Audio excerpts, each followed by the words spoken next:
बिहार में बहार है, नीतीश कुमार है। बिहार में सुशासन बाबू का फिलहाल सुशासन चल रहा है, ऐसा कहना है एनडीए के नेताओं का, जेडीयू के नेताओं का, बीजेपी के नेताओं का। लेकिन पिछले एक महीने में बिहार में जितनी हत्याएं हुई हैं उसके अगर आपको आंकड़े दिखा दिए तो आपकी भी आंखें चौंधी आ जाएंगी। पहले बात करते हैं ताजा मामले पर। ताजा मामला है पटना के एक अस्पताल का जिसका नाम था पारस। वहां 5 बदमाश आते हैं, पिस्टल उनके हाथ में है, तस्वीरें आप देख सकते हैं, फुल फ्रेम दिखाइएगा जरा।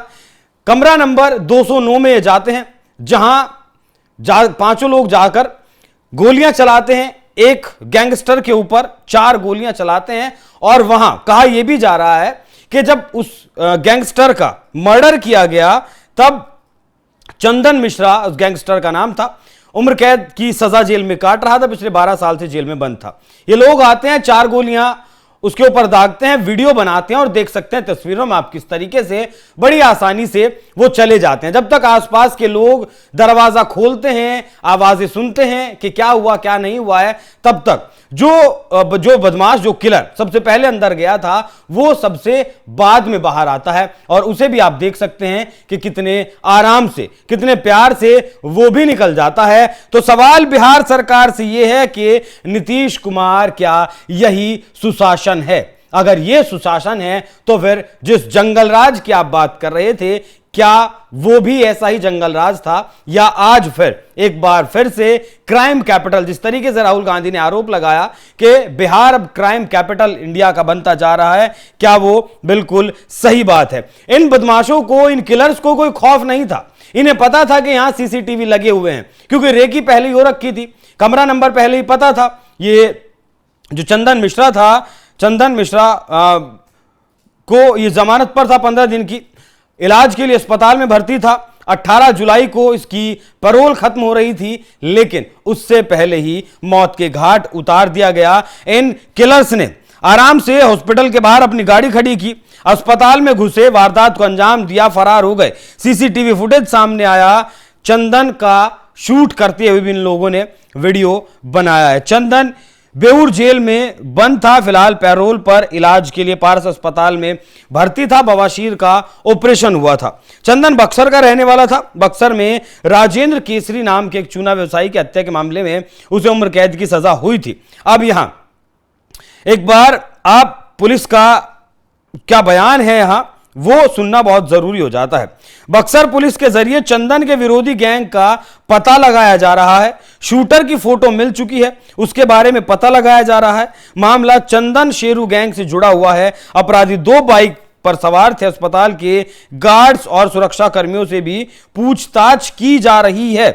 मतलब यहां जो एसएसपी कार्तिकेय शर्मा है पटना के, उन्होंने कहा कि बक्सर निवासी चंदन मिश्रा पर हत्या के दर्जनों मामले दर्ज थे। एक मामले में चंदन सजा याफ्ता भी है। चंदन इतना दुर्दांत अपराधी था कि इसे बक्सर से भागलपुर जेल भेजा गया। इलाज के कारण पैरोल दिया गया। चंदन के विरोधी गुट ने गोली मारी है। यहां अस्पताल में कोई सुरक्षित नहीं है। इससे पहले अगर आपने देखा हो किस तरीके से एक व्यवसायी की यहां हत्या की गई, गोपाल खेम का हत्याकांड 4 जुलाई में हुआ, किस तरीके से सड़क पर खुलेआम मार दिया गया। सौरभ कुमार हत्याकांड हुआ, सीतामढ़ी में एक व्यवसायी की हत्या हुई, पूर्णिया में एक पूरे परिवार का कत्ल कर दिया गया, 5 लोगों को जिंदा जलाकर मार दिया गया। सिवान में नरसंहार हुआ, 3 लोगों की तलवार से काटकर हत्या कर दी गई। बक्सर और भोजपुर में हत्याएं हुई, 6 लोगों की नृशंस हत्या कर दी गई। छपरा में एक शिक्षक की हत्या कर दी गई गोली मारकर। पटना में वकील और एक स्वास्थ्य अधिकारी की हत्या की गई। पूर्णिया में एक अधेड़ व्यक्ति की हत्या 13 जुलाई में की गई। नालंदा में नर्स और एक और की हत्या की गई। खगड़िया में एक युवक की हत्या की गई। गया नालंदा में हत्या की गई। मुजफ्फरपुर और में एक इंजीनियर की हत्या हुई। औरंगाबाद में हनीमून पर मर्डर हुआ।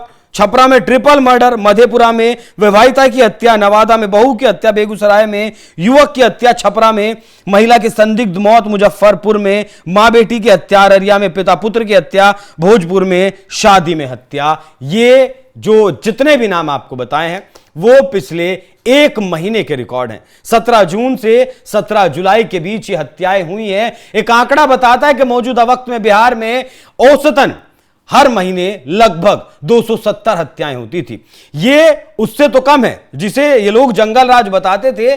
उस वक्त लगभग 300 से 350 हत्याएं हुआ करती थी 2005 से पहले।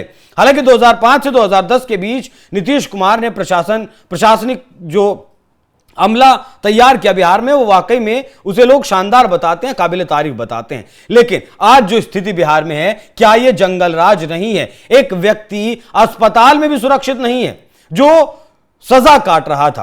अब फिलहाल आप सुनिए आरजेडी के जो प्रवक्ता हैं मनोज झा, उन्होंने इस पूरे मामले पर क्या कुछ कहा।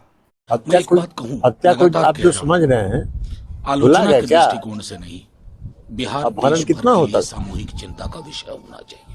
अभी हम और ये बैठे हुए हैं, आपका हम इनको मार देंगे, ये हमको मार देंगे। हो कोई दिन ऐसा नहीं जाता जब हम इस तरह की घटना से रूबरू नहीं होते। कहीं हत्या, बलात्कार, छिनताई, अटेम्प्ट टू मर्डर, ये क्या है? इसे हम रूल ऑफ लॉ कहेंगे? नेता प्रतिपक्ष जब कहते हैं तो तिलमिला जाते हैं बीजेपी के लोग। साहब, बिहार में आज की डेट में एक व्यक्ति जो घर से निकलता है, भगवान को प्रणाम करके निकलता है, मैं सकुशल आ जाऊं। अब कल प्रधानमंत्री जी आ रहे हैं, मैं चाहूंगा प्रधानमंत्री जी फैक्ट फाइंडिंग टीम अगर बंगाल भेजते हैं, हमें कोई विरोध नहीं है। बिहार में कब फैक्ट फाइंडिंग टीम भेजिएगा, या बिहार में जितनी भी आपकी यात्राएं होती है वो झूठ परोसने के लिए होती है? मैं आपसे आग्रह करूंगा प्रधानमंत्री जी, लॉ एंड ऑर्डर सिचुएशन, पहले भी आप आए थे, बोरिंग रोड में आपने यूं किया था, वहीं 2 दिन पहले गोलियां चली थी।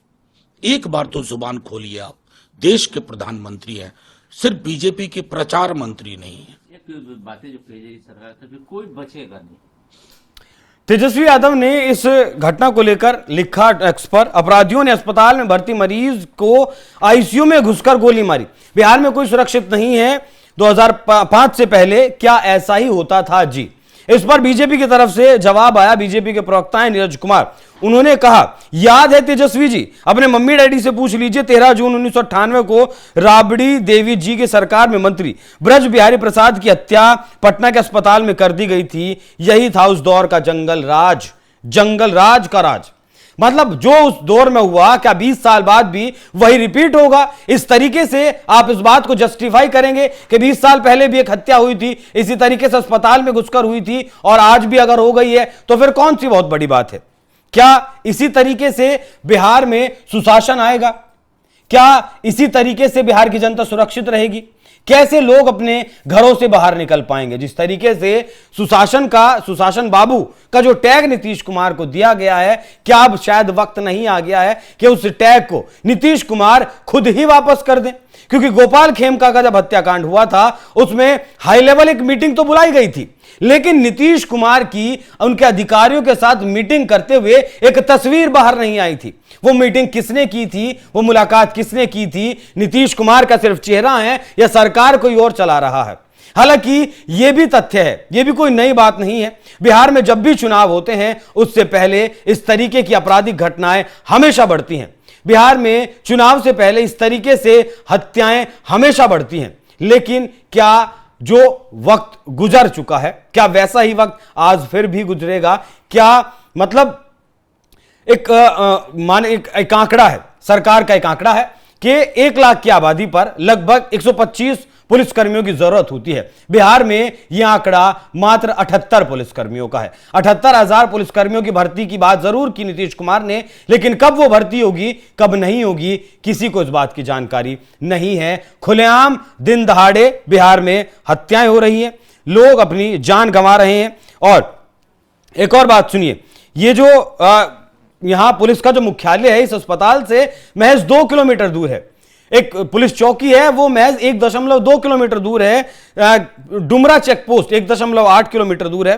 पुलिस मुख्यालय 2 किलोमीटर दूर है, और शास्त्री नगर का जो थाना है वो 2.2 किलोमीटर दूर है। अपराधियों के भीतर बिल्कुल भी पुलिस का खौफ नहीं है। गोपाल खेमका का जब हत्याकांड हुआ था, वहां से पुलिस थाने की दूरी महज 400 मीटर थी। पुलिस अगर पैदल भी वहां से आती तो मैक्सिमम 5 मिनट में गोपाल खेमका तक पहुंच सकती थी। लेकिन डीजीपी का ऑफिशियल बयान है कि पुलिस को पहुंचने में वहां 50 मिनट लगे। 400 मीटर की दूरी को कवर करने में। ठीक है, ये स्थिति फिलहाल बिहार की है। बाकी अभी फिलहाल सुनिए जेडीयू के नेता लल्लन सिंह ने इस विषय पर क्या कुछ कहा। हत्या कोई आप जो समझ रहे हैं, कोई बचेगा नहीं। भुला गए क्या? जाइए ना गोपाल खेमका जी के परिवार में, अपहरण कितना होता था? कोई बचेगा नहीं। मुजफ्फरपुर की उस बेटी, अभी हम और ये बैठे हुए हैं, हम इनको मार देंगे, ये हमको मार देंगे। आज ये जो क्राइम घटना है, तो आपसी विवाद है, और आपसी विवाद के में घटनाएं होती हैं, हो सकती है कहीं भी दुनिया में किसी भी देश में होती है, लेकिन यहाँ कार्रवाई तुरंत होती है, गिरफ्तार होते हैं, घटना करने वाले लोग गिरफ्तार होते हैं। इस तरीके की घटनाएं होती हैं, लल्लन सिंह का ये कहना है। तो फिर आपके जो शासन प्रशासन है उसे घर भेज दीजिए, छुट्टी पर भेज दीजिए। अगर इसी तरीके से अपराधियों का अपराध करना है, खुलेआम लोगों के कत्ल करने हैं, हत्याएं करनी है, फिर प्रशासन की आखिर जरूरत क्या है। बाकी आप इस विषय पर क्या कुछ सोचते हैं, अपनी राय हमें कमेंट कर जरूर बताइएगा। नमस्कार।